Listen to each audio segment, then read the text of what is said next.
Assalamualaikum warahmatullahi wabarakatuh. Baik anak-anak semua, tetap semangat belajar, jaga kesehatan ya. Oke. Di kelas 9 ini Bapak mengajar mata pelajaran yaitu SKI. Bapak sebelumnya mengajar mata pelajaran fikih.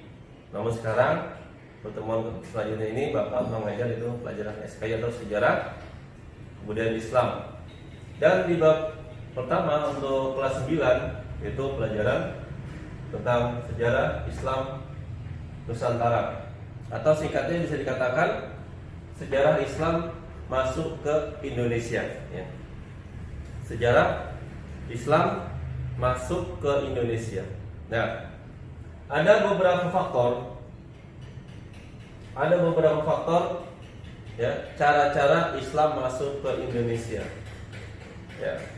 Pertama, melalui jalur perdagangan. Ini bisa dikatakan jalur perdagangan ya. Jalur perdagangan, berdagang. Kenapa? Karena Indonesia kan negara kepulauan dan juga negara maritim, negara laut. Jadi dahulu banyak pedagang-pedagang dari berbagai negara, berbagai negeri. Bahkan itu terjadi dari mulai abad ke-7 sampai abad ke-16 Masehi. Itu banyak pedagang-pedagang dari luar negeri, luar daerah atau luar negara datang ke Indonesia dengan melalui jalur laut dan pelabuhan yang ada di Indonesia. Ya, pedagang itu ada yang dari daerah Arab, Persia, dan juga dari daerah-daerah India, Gujarat. Yang mereka ini adalah pedagang-pedagang Islam. Ya, pedagang-pedagang Islam masuk ke Indonesia untuk berdagang di Indonesia. Dari perdagangan inilah terjadi interaksi ya, pergaulan ya, bertemunya antara pribumi, penduduk yang notabene waktu itu di Nusantara belum ada Islam. Ya, datanglah pedagang-pedagang dari luar Islam, dari negara-negara Islam datang ke Indonesia. Mereka tidak hanya berdagang, anak-anak.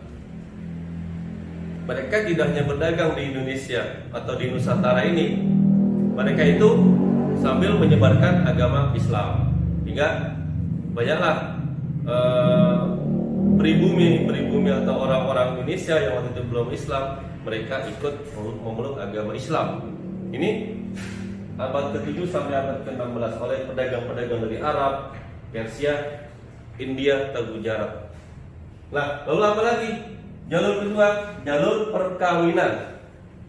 Oh ya, Islam berkembang di Indonesia setelah pedagang-pedagang Islam dari berbagai negara masuk ke Indonesia. Ya, melalui pelabuhan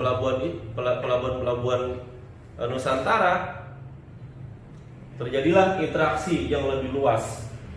Kalau sebelumnya mereka hanya berdagang sambil berdakwah dengan masyarakat pribumi,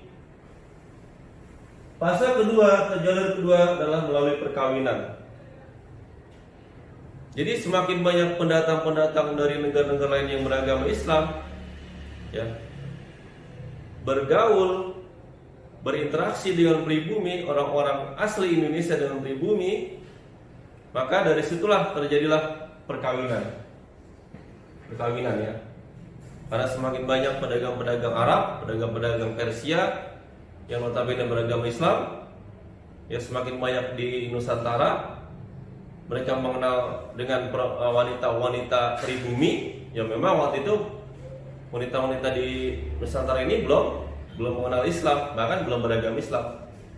Nah, setelah mereka menikah dengan pedagang-pedagang Islam dari negara Arab, Persia, dari negara Gujarat, India, otomatis perempuan-perempuan pribumi ini yang belum beragama Islam, otomatis mereka bersyahadat. Mereka mengikuti suaminya yang beragama Islam. Mereka bersyahadat dan mereka menjadi orang Islam. Nah, semakin banyak terjadi perkawinan-perkawinan antara pendatang dengan pribumi, hingga ada wilayah yang disebut dengan Pekojan. Nah, wilayah Pekojan inilah yang menjadi pusat berkumpulnya atau pusat tempat tinggalnya masyarakat pribumi dengan pendatang yang muslim tadi, karena mereka sudah menikah, sudah mengadakan perkawinan. Yang ketiga, jalur pendidikan. Ya, semakin luas pergaulan pribumi dengan pedagang-pedagang Arab, Persia, Gujarat, India yang sudah menikah, sudah bertempat tinggal di Nusantara, di Indonesia, semakin banyak penduduk-penduduk Islam, maka Islam menyebar tidak hanya melalui dakwah, tapi juga Islam menyebar melalui pendidikan, ya, oleh para guru, para kiai atau ustadz yang waktu itu mengajarkan tentang agama Islam kepada orang-orang pribumi yang belum mengenal Islam. Lalu semakin banyak orang tertarik kepada Islam. Itulah jalur pendidikan. Lalu tasawuf, bisa dikatakan tasawuf ini adalah ajaran murni, pemurnian Islam. Artinya tasawuf ini bisa dikatakan ajaran tentang hubungan seorang hamba manusia langsung dengan Sang Pencipta, dengan Allah Subhanahu wa taala. Bisa dikatakan adalah termasuk ibadah yang vertikal. Ya, vertikal ini langsung dengan Allah. Dia sibuk dengan Allah Subhanahu wa taala. Ini tasawuf. Ini yang adalah ajaran yang menarik dalam Islam.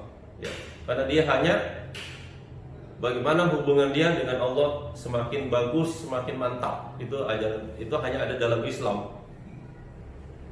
Yang terakhir daripada Islam, masuknya Islam ke Nusantara atau Indonesia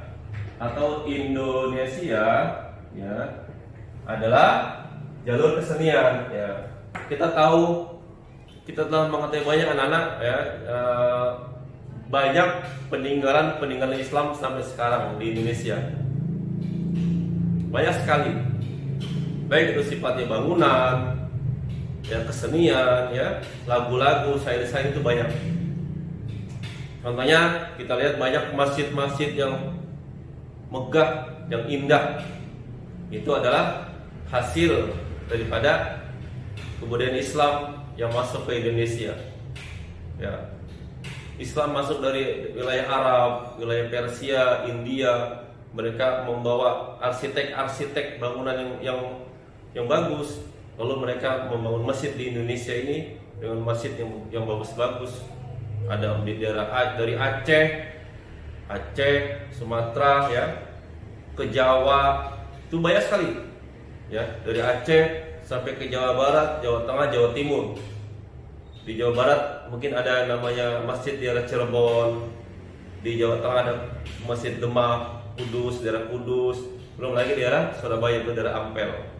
Itulah peninggalan penyebaran Islam di Indonesia atau di Nusantara dari segi bangunan atau arsitek atau kesenian. Ada juga yang syair-syair, ya, seperti syair yang kita sering dengar atau kita mendengar, syair dari Sunan Kalijogo, syair dari Sunan Bonang, banyak sekali yang bisa kita lihat hasil dari para penyebar Islam. Maupun alat-alat kesenian, alat musik, ya, hadroh, seperti hadroh, ya, qasidah, rebanah, itu juga merupakan menarik pendatang Arab, Islam, orang-orang Islam dari luar negara masuk Indonesia. Mereka tidak hanya berdagang, mereka berdakwah, mereka mengajak Islam, juga mereka berdakwah dengan menggunakan kesenian. Itulah beberapa faktor yang hingga Islam menyebar di Nusantara atau di Indonesia. Nah, inilah anak-anak sekalian materi Bapak SKI untuk kelas 9 pertemuan pertama kali ini. Ya, untuk lebih jelasnya bisa kalian lihat di buku panduannya, di buku panduan SKI kelas 9. Semoga bermanfaat dan cukup sekian. Wassalamualaikum warahmatullahi wabarakatuh.